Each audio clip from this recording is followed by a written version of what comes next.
করতে দিবেন। সালাম দাও সবাইকে একটা। আসসালামু আলাইকুম ওয়া রাহমাতুল্লাহি ওয়া বারাকাতুহু। আরে ভাই, আপনারা ওকে অ্যাপ্রিশিয়েট করবেন।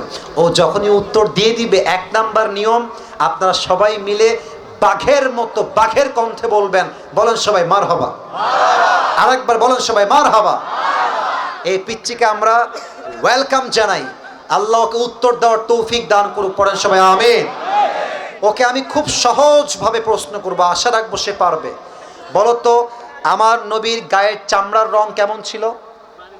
পারবে? সাদা সুন্দর না লাবণ্যময় সুন্দর? বলো সবাইকে। লাবণ্যময় সুন্দর। এবার বলো, আমার নবী কি দেখতে লম্বা ছিলেন, গুঠু ছিলেন, না মাঝারি গঠনের ছিলেন? মাঝারি গঠনের। ইনশাআল্লাহ বলেন সবাই মারহাবা। এবার বলো, আমার নবীর চেহারায় দাড়ি কি ছোট ছিল না চাপ দাড়ি ছিল? চাপ দাড়ি। আপনারা বললেন ও পারবে। ওর গায়ের শক্তি বলছে সিরাজগঞ্জের যুবকরা, বাচ্চারা একটা বাঘের বাচ্চা এরা। এবার তুমি একটু বুঝে শুনে উত্তর দাও। নবীর চুলের যে কাটিংটা ছিল, কাটিং এর নাম কি ছিল? বাবরি কাটিং। আরে বলেন সবাই মারহাবা।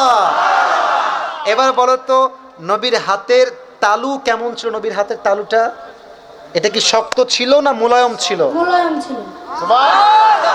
ওকে অপশন দিলে যেটা রাইট অপশন সেটাই সে চুজ করছে। বলেন সবাই মারহাবা। 1 নাম্বার সে পাস, 1 নাম্বার সাবজেক্ট শেষ। 2 নাম্বার বলো তো, আমার নবীর সম্মান আল্লাহ বোঝাবার জন্য যখন মালাকুল মত নবীর কাছে আসলেন, নবীর রূহ কি এসেই কবজ করলেন, নবীর কাছে পারমিশন চাইলেন? পারমিশন চাইলেন। বলেন সবাই মারহাবা। আচ্ছা বলো তো, নবীর আদর্শের ক্ষেত্রে নবী বাবা হিসেবে যখন ফাতেমাকে বিয়ে দিবেন, ফাতেমার কাছে এসে, এটা ওর জন্য বোঝা একটু কষ্টকর, তাই বোঝাবার স্বার্থে সহজ করছি। বাবা হিসেবে ফাতেমার কাছে এসে নবীজি কি বললেন বিয়ের ব্যাপারে? হ্যাঁ থামেন, না থামেন, বলবে বলবে বলবে। এসেই বললেন বিয়ে দিয়ে দিব, না তুমি রাজি আছো কিনা মা তাই বলো, কি বলেছেন? তুমি রাজি আছো কিনা? এর চাইতে সহজ আর হতে পারে না, ঠিক কিনা বলে?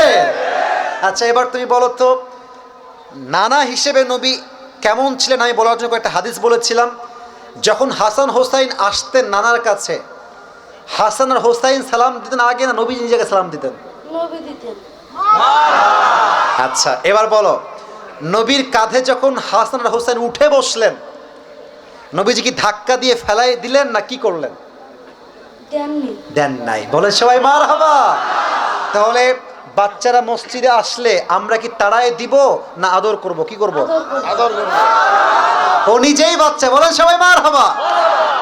এবার হচ্ছে শেষ কথা, শেষ ভালো যা, লজ্জা নাই। বলো তো, বউকে দেখলে আমরা কি বলবো? I love you. বউকে দেখলে আমরা কি বলবো? এই তোমার নাম কি? মোহাম্মদ তাওহীদ ইসলাম। তাওহীদ ইসলাম। ইসলামের একত্ববাদ যে প্রমাণ করে, সে প্রমাণ করেছে আগামী দিনে ইসলামের জন্য এই কাজ করবে, ঠিক কিনা বলে? তোমার বাড়ি কি এখানেই? গোলজানি। এখান থেকে এখানে? হ্যাঁ মাশাআল্লাহ, আল্লাহকে কবুল করুক। পড়েন সবাই আমিন। এই টুপিটা ওর মাথায় পারফেক্টলি হবে না, তবে বয়স তো এখানেই শেষ নয়। একদিন সে বড় হবে, একদিন এই চেয়ারে এই বাচ্চা কথা বলবে, ঠিক কিনা বলে? আল্লাহ তাওহীদ ইসলামকে, আরে ভাই সিরাজগঞ্জের মানুষ যে আগেই বলেছিলাম সাহসী, ও কথা যখন বলেছে ওর মাঝে আমি সামান্য কোনো ভয় দেখতে পারি নাই, ঠিক কিনা বলে? আল্লাহকে ইসলামের সৈনিক হিসেবে কবুল এবং মঞ্জুর করুক। পড়েন সবাই আমিন। আমি টুপি যখন পরাবো, একজন বাঘের বাচ্চা যুবক দাঁড়িয়ে টুপি পরানোর সময় তাকবীর দিবেন। রেডি থাকেন, দেন তাকবীর দেন। কে আছেন?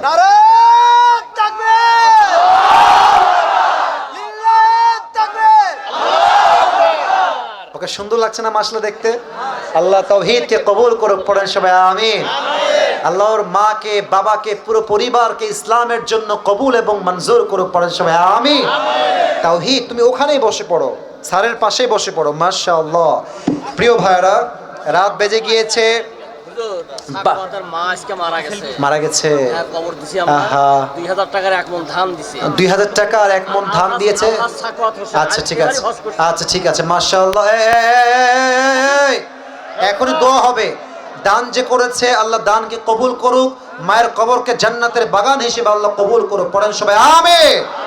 এবং আমরা দোয়া করে দেই আল্লাহ রাব্বুল আলামিন যেন প্রত্যেকটা দানকে তার সন্তুষ্টির ওয়াসিলা হিসেবে কবুল করে, পড়েন